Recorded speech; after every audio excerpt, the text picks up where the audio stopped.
I'm your host, Demetrius Andre. Whenever I'm done having a tremendous day working out and I need to get a deep sleep, I go to ZMA. And what this does is put you in a deep sleep, relaxation, and it's going to give you fast recovery at night.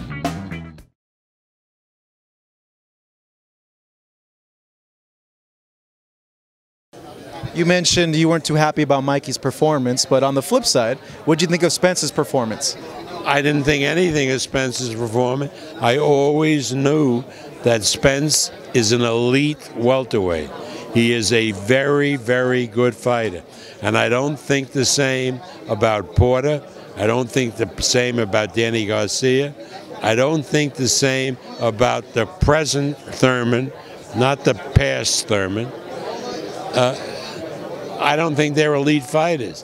Spence is an elite fighter, and that's why his promoter owes it to the fans to make that fight with Crawford. Because I know from being in conversations with Spence and Crawford is both young men want to fight each other. And for the promoters to prevent that fight from happening, they ought to be ashamed of themselves. What has to happen for the fight to happen? Or do you think, knowing perspective, that they're waiting to kind of build up the fight more like Mayweather and Pacquiao? That's stupid. Let them fight. Let it be a great fight. And then look to do a trilogy. That's the way to really make money. So hopefully Crawford is successful with Khan, and if he is, I promise you, early in the following week, I will call Al Haymon, I have his number, and offer to sit down with him and make that fight. That fight should be easy to make, easy to make. We have no problem with Fox being a co-distributor with ESPN.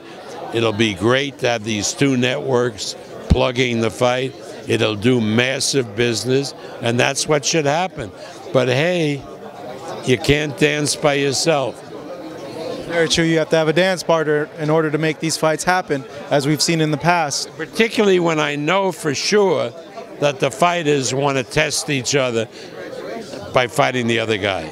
You know what? Break that fight down for me. I know you're going for your guy, and you feel that your guy will win the fight, but how do you really see that fight stylistically? Well, I think Spence is the bigger guy, and he's got a good punch. But I think Crawford is a much more clever boxer.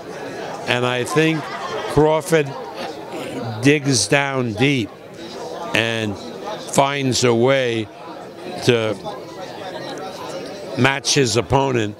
I think Crawford is the much smarter fighter. But again, that's why people are really excited about it, because some people feel that Spence is too much. You know, if everybody felt the way I did, that Crawford would beat him, then it's not that much of a match.